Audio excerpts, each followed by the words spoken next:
The interview with your client has gone well.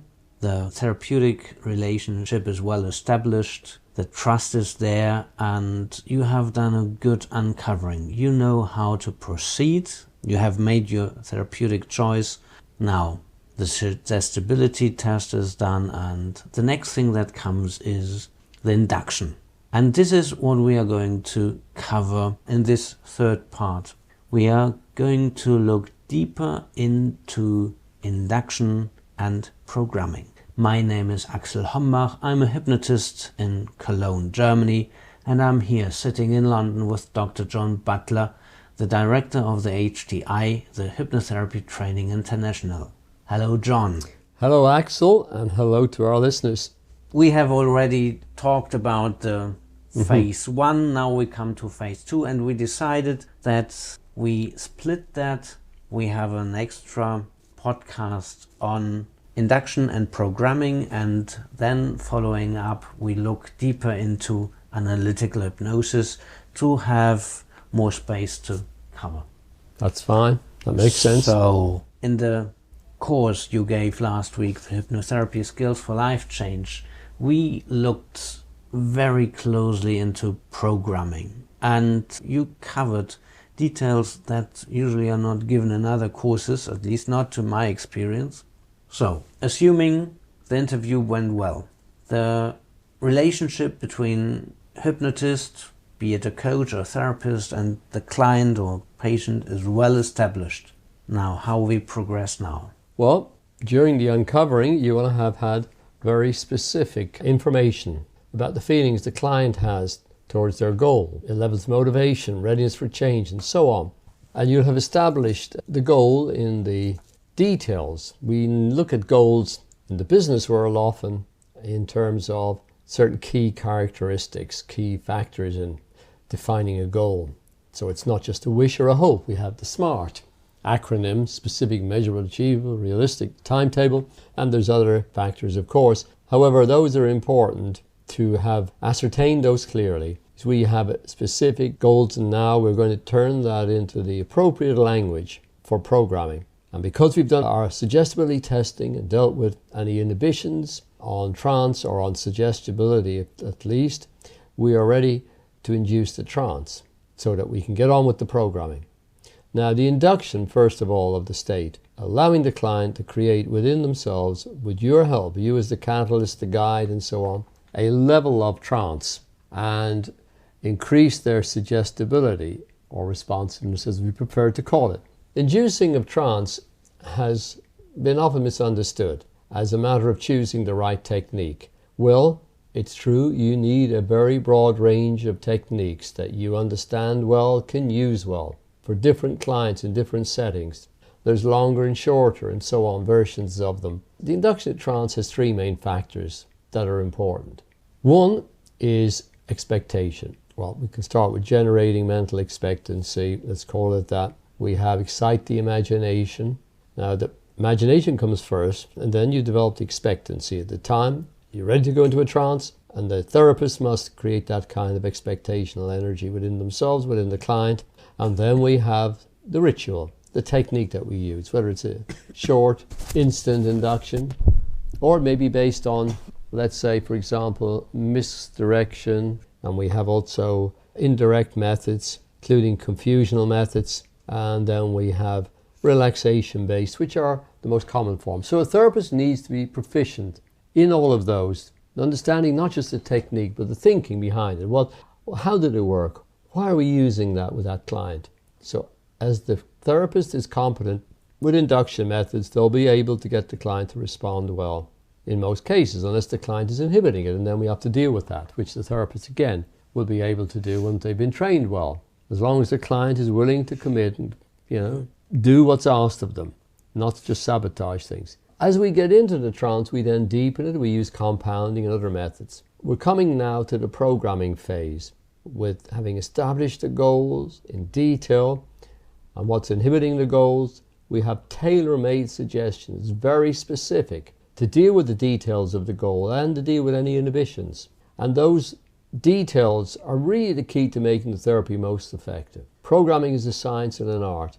And If we look at the main ingredients in programming, we have language, of course, which is learning about the power of semantics, syntax, creating the very best language, and there are rules for programming instructions. You go in your class very, very detailed into Absolutely. the rules of language and which are, let's call it taboo words, which you should remove from your vocabulary, at least during the hypnotic session. But maybe also if you want to do something for yourself from your daily speech. That's right. Very important in your life in general and how you're internally communicating with yourself. So, powerful use of language. The use of all the things that you just listed. Well, you mentioned there's a long list. We usually focus on about 10 main factors in developing the best hypnotic language, which is you're talking to the subconscious rather than the conscious level of the mind.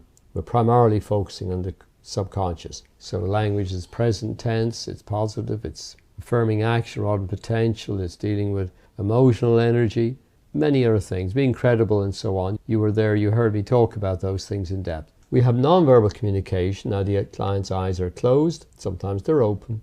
You make full use of gestures and non-verbal communication as a good hypnotist. You have now the use of the voice. So the language, powerful as it is, must be matched by the very best use of the voice, the cultivation of the voice, and all of the wonderful elements the human voice is made up of, and the wonderful power it has for conveying emotion and meaning and so on. Exactly. I wanted just to mention that you transport all the emotions with your voice. That's right. You can put emphasis on certain words. Of course. And not only the words transport the information, but if you speak low, if you speak high, if you speak fast, if you speak slow. Yes. And then we have this ability to put drama into the voice. Absolutely. And please continue. Yeah. Okay. So you mentioned some of the factors there. The power of the voice, the imperative, the intonation in the voice, the intentionality. We've mentioned about speed, depth, the tonality, the timbre of the voice, and many other factors that make up very good use of the voice. So the good hypnotist has the power of language and the power of the voice as an instrument. It's cultivated by the hypnotherapist. So the voice is very flexible, adaptive to the needs of the client. It can be very soft and confiding, or more punchy, more direct, more authoritative in the kind of commanding sense for where it needs to be, so that it conveys the meaning, even when we're using suggestions that are more indirect, that the voice can match that, the tonality in the voice. So these are elements of the programming phase that a hypnotherapist needs to study, needs to be aware of, needs to learn them. Where many hypnotherapists often speak in a monotone, their voice is either very soft all the time, or it is, in another way, maybe the other extreme, it's just very kind of lecturing without good emotional content, without variations, without being able to bring in cadences and flowing with the suggestions in a certain way where that's appropriate. Other times it's a bit more broken deliberately, pauses. In other words, learning how a good orator speaks to command attention.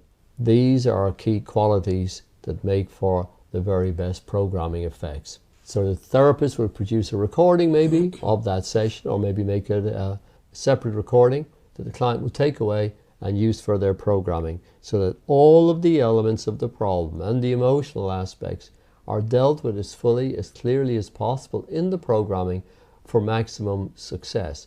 Those words must generate emotion, which generate imagery at a subconscious level at least to start with. Trigger the imagination, which then feeds back in to create more of the emotional energy. So we're talking about dealing with the subconscious effectively, the subconscious being and the mind of feeling and the mind of imagination, of non-logic. Too many hypnotherapists speak to the client as if they were talking in a logical way, that the client should do this, this and this, and yet there is very little emotional conviction in the voice, or confidence at times, or encouragement in the voice, depending on what the suggestions are about. So ideally, the hypnotists, be it coach or therapist, they use the words and the voice in a way that the client finds him or herself already in this desired state, that he experiences maybe as if he is in a film. Well, film is not probably the best word, as if he is already in that desired situation, acting. Absolutely. Stimulating the imagination through the programming to bring the person into, as you say, it's almost in the present tense. Part of the mind may not be quite there, but it's on a gradient. But part of the mind is in there experiencing it as real because of the power of suggestion, the power of command, hypnotic command. And this is a great art and skill. It's developed over time. I always recommend my students listen to the best speakers, orators, study the work of the best actors who convey on the screen very compellingly a role, and their use of language and non-verbal communication is at a very high level, so that we are triggered as the audience. We're transported by their performance to believe it's real and to experience whatever the actor is wanting us to experience and the film director wants us to experience. Now, when you say watch those performers, be it speakers or actors or others, when you watch them, when you listen to them, you realize that they don't speak in any kind of monotonous flow, but they are absolutely lively. Yes. They are creating imagination, and they may speak a bit exaggerated. Where that's warranted. But they don't have this low voice that some hypnotists use to lure your client into a deeper state. But they speak full of drama, full of passion. Yes. And that way transfer that to the client. Absolutely. A monotone of a very soft voice, and this kind of very soft voice that some hypnotists adopt. And often in the background there's some kind of rather indeterminate waffling music, which they're assuming everybody likes that tone of voice and everybody likes that kind of music, and I put that on all my recordings. Well, really that may have very little credibility and resonance with some people. So as you say, the voice must be used as a very powerful, convincing element in the process, a very powerful tool. I have heard in my time to a lot of hypno MP3s, and I can at least speak for myself. As soon as there's some piano music in the background, I'm out of hypnosis. Well, even if I try, well, we know how loaded the word try is, but even if I try to stay and follow a very light music, I can live with that, but I find it diminishes the power of the words. It often takes distracts away from it. I mean, we could go into that topic in more depth. There are kinds of music that are very helpful for inducing a trance. But we'll cover that in a but it needs to be thought through and used properly, and it depends from client to an extent as well. However, that's much more a complex topic than people might imagine. It's not simply you put on some new age ethereal sounding music and which most do. Yeah, and assume that that's going to relax everybody. Not at all. No. You use the word programming. Yes. And for some people that may be a loaded word. It has certain aspects like suggestion, that it is you reprogram someone. How would you describe that choice? Because the word suggestion is the really loaded word. Okay. That you're somehow insinuating into their mind. Mm-hmm. It carries that element from the origin of the word. Somebody's under the influence, suggesting to somebody is putting them under as such. Subjecto, throwing under, you see? Okay.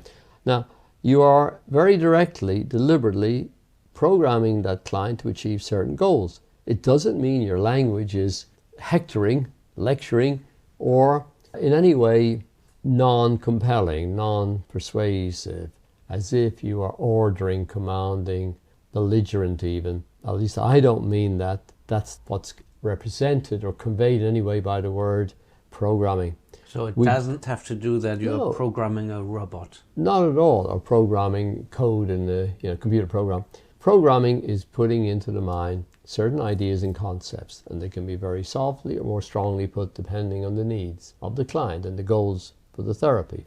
So we've all been programmed all our lives by other people around us, directly and indirectly, direct and indirect suggestion, by imitation, by modeling on our parents or older siblings, and so on. So we don't need to be apologetic for that word when it's explained. And I believe it's very important to always guide the client as to what you're proposing to do and what you're doing. And so making it clear, as I'm programming, I'm giving you certain affirmations, which are true statements about you, your potential, human nature and its potential. And so I'm guiding your mind by these very careful choice of words, the language I'm using, and the appropriate use of the voice developed to very effective levels to convey ideas to your mind that are beneficial, helpful to you. And so the word programming is perfectly fair, accurate, and adequate, in my opinion, for this. You mentioned that you give your client a recording. Yes. What is the benefit of a recording? I ask that because so few hypnotists do that. I believe that's a therapeutic mistake, that the client does not get to use a recording. There will be exceptions, of course, where the problem has been dealt with on that session, one session. At least with some clients, that's appropriate. It's okay, it's safe, there's no problem. Many clients will need further sessions, even as backup, even as just to boost what happened on the first session. You really empower the client with the recording because they start to learn that they can go into trance better and better themselves. With your recording help, and later on the brain recognizes the state. They don't even need a recording, and they're already achieving a form of self-hypnosis. But by programming them, you're making your life better as a therapist. They've got several things happening. The suggestions are being conditioned, reinforced into the mind. Is it then also a form of compounding, which you mentioned in the last podcast? Compounding can come into this, yes. Reinforcement by repetition. Mm-hmm. The client's subconscious gets more and more time to absorb the suggestions. We say allow about 3 weeks to get the fuller effects of suggestions. And even then, people can continue after 3 weeks and continue to get great benefit from the programming. The programming will allow them to experience better and better qualities of trance. And I always check up with a client, how are you getting on with your relaxation? How are the suggestions resonating with you? What effects are coming? Which of those suggestions seems most interesting, appealing, motivational for you, and which less so? And Axel, if you listen to the client's information about it, it'll allow you to be able to update the recording when you need to do that and make it even more precise and relevant to them at the subconscious level. So programming keeps your connection with them going. They become more, as it were, programmed to you. So when you see them for the next session, they were listening to you every day, every night maybe. And that's really building the relationship in a positive way, the subconscious mind. It does, as I say, develop the trance, develop their suggestibility, let's call it responsiveness. The more you learn to let responsiveness develop within you, which I believe is associated with being more aware, intelligent, able to absorb ideas. Programming is not making you some slave. It doesn't mean anything of the sort. That needs to be stressed. That needs to be conveyed right at the very beginning in the therapy, certainly in the interview and the pre-talk. Anyway, you can also reinforce it during the recording, that your subconscious mind responds to all the positive messages you put into it. And in this case, the suggestions from me, you're allowing to enter into your mind to motivate you because they are powerful, positive, beneficial suggestions for you. So the mind benefits greatly from the practice with the recording, and it may also help us diagnostically. As it speeds up the therapy, the client may come back and say, well, it's been wonderful. I've been relaxing so well with your recording. Typically what they say is, I've been sleeping deeper, better, less broken sleep. I'm feeling more relaxed during the day, and the suggestions that are there, yeah, they're taking effect. I find myself changing, responding. I'm a more positive person, more enthusiastic, more grateful person. Or my golf is getting better because that was what the programming was about. And then you'll know also where anything may yet have to be done. Sometimes in the recording, I feel a little bit agitated. There's something coming into my mind. And right there and then, that's very helpful to know about because we start to work on that. Or they're reaching some kind of plateau. The recording was doing really well. And then they may say to you, it's not working as well anymore. And we always change the word it to I. I am not responding as much as before, as effectively as before. So let's look into that. So that recording is doing a lot of therapy work for them and for you. So please make good use of recordings of the highest and best quality you can produce for the client. I know that some of my clients have been listening to my recordings for 5 years now. Yes. Depending on the situation, I sell the MP3s, and they said it was the best investment they ever made. It's coming from somebody who's worked with them. It's personalized to their needs. Yeah. It's a wonderful help, assistance for them. So let's make full use of recordings for people. So as our time is coming to an end, if you would summarize maybe in 2-3 sentences. Not easy to summarize the whole process of no, of course induction. Not, but we have known you as someone who is making miracles true. Inductions. To induce the trance, which is a natural state, requires knowledge and skills that you learn in a good course of the rapid, instant, and so on forms of induction. Longer ones where that might be useful. You're then learning with that to get the person to move towards the goals at the subconscious level. That's called programming. And that is the art and science of developing the best possible instructions or suggestions, if you want to call them that, for that client. And with that part of the therapy, you'll also prepare them for their future sessions with the recording you've given them, and you'll also be determining early on then, during that phase, if you haven't already, whether you're going to do regression and reprocessing work with them. So that's just a very brief overview of what is a big area, a very big part of your therapy, the induction and use of the trance. And in our next podcast, we are going to continue with analytical work. And you already mentioned regression and reprocessing, which is part of the analytical work. Thank you so much, John. Thank you, Axel, and thanks to our listeners. And to all of our listeners, if you have liked this episode, please give us a like, a friendly comment, subscribe to our channels, and share this episode via email and on social media. And make sure to follow up with the next episodes. Please check out our homepages. You'll find them linked on the homepage of this podcast. With that said, I'm Axel Hombach, online with Dr. John Butler. Have a great time. Until